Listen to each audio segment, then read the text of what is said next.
বাংলাদেশে রাজনৈতিক উত্তেজনা তুঙ্গে। অন্তর্বর্তী সরকারের সিদ্ধান্তে বাংলাদেশ আওয়ামী লীগের সব কার্যক্রম নিষিদ্ধ। কেমন হবে এই সিদ্ধান্তের প্রভাব বাংলাদেশের রাজনীতিতে? বিশ্লেষকরা বলছেন এই সিদ্ধান্ত হতে পারে নতুন এক রাজনৈতিক বাস্তবতার সূচনা। শনিবার রাতে উপদেষ্টা পরিষদের বিশেষ বৈঠকে এই সিদ্ধান্ত নেওয়া হয়। সভাপতিত্ব করেন প্রধান উপদেষ্টা ডক্টর মোহাম্মদ ইউনূস। সিদ্ধান্ত অনুযায়ী আন্তর্জাতিক অপরাধ ট্রাইব্যুনালে আওয়ামী লীগ ও এর নেতাদের বিচার চলাকালীন নিষিদ্ধ থাকবে তাদের সব রাজনৈতিক কার্যক্রম, এমনকি সাইবার স্পেসেও। বিশ্লেষকরা বলছেন এই পদক্ষেপ রাজনৈতিক সংস্কৃতিতে একটি নতুন দৃষ্টান্ত তৈরি করতে পারে।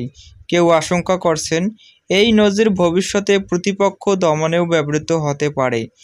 আবার কেউ বলছেন আওয়ামী লীগ সংগঠিত হওয়ার চেষ্টা করলে সংঘর্ষময় রাজনীতি ফিরে আসার ঝুঁকি রয়েছে। নিষেধাজ্ঞার সরকারি প্রজ্ঞাপন হাতে পেলে নির্বাচন কমিশন দলটির নিবন্ধন বাতিলের সিদ্ধান্ত নেবে। সেই ক্ষেত্রে আগামী জাতীয় নির্বাচনে আওয়ামী লীগের অংশগ্রহণ অনিশ্চিত হয়ে পড়বে।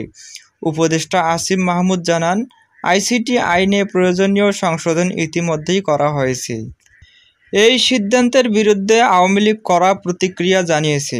দলটির পক্ষ থেকে বলা হয়েছে তারা সরকারকে অগ্রাহ্য করেই কার্যক্রম চালিয়ে যাবে এবং জনগণ এই সিদ্ধান্তের দাঁতভাঙা জবাব দেবে।